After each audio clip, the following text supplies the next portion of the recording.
खुदावन के अजीम और जिंदा नाम में मेरी तरफ से आप सबको सलाम। आज हम खुदावन के जिंदा पाक कलाम में से सीखेंगे कि खुदा बनी नौ इंसान से क्या चाहता है। पैदाइश की किताब उसका नामा बाप और उसकी पहली आयत में लिखा है, और खुदा ने नूह और उसके बेटों को बरकत दी और कहा कि बारवर हो और बढ़ो और जमीन को मामूर करो। खुदा के कलाम का पढ़ा और सुना जाना बाइस से बरकत हो। खुदा का शुक्र हो। मेरे असीसो, ये उस वक्त की बात है जब इंसान की बदी जमीन पर फैल गई और खुदा इंसान को बनाकर पछताया। खुदा ने ये फैसला किया कि मैं इस जमीन पर से हर एक चीज को मिटा डालूंगा।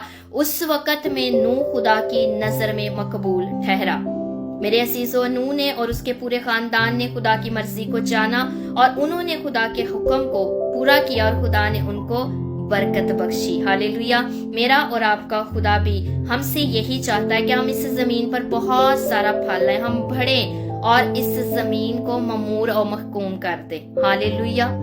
मेरे असीसों, फल से पहले जो एक प्रोसेस है उसको हमें जहन में रखना है कि जब एक पौधा उगाया जाता है तो उसके लिए सबसे पहले जमीन खोदकर उसमें एक बीज बोया जाता है, फिर उसको खुराक मुहैया की जाती है और फिर वो उगता है और फिर उस पर बहुत सारा फल लगता है। फल लगाने वाली खुदा की जात है, लेकिन मैं और आप क्या कर सकते हैं? हम उस बीज की मानत है जितनों ने खुदावन यस्सु अल मसीह को निजात दहिंदा कबूल कर लिया। खुदा ने अब उनके हाथों में इस काम को सौंपा है कि वो उसके कलाम की खुशखबरी को लेकर दुनिया के कोने कोने तक जाएं और बताएं खुदा की बादशाही के कलाम को। मेरे असीसों, जरूरत किस बात की है कि हम दुनिया में बढ़ना चाहते हैं या खुदा की नजर में बढ़ना चाहते हैं? अगर तो हम दुनिया में बढ़ना चाहते हैं, अपने कारोबार में बढ़ना चाहते हैं, हम चाहते हैं हम बहुत सारे मालो दौलत के हकदार बन जाएं, हमारे पास अच्छा घर हो, हमारे पास अच्छी औलाद हो।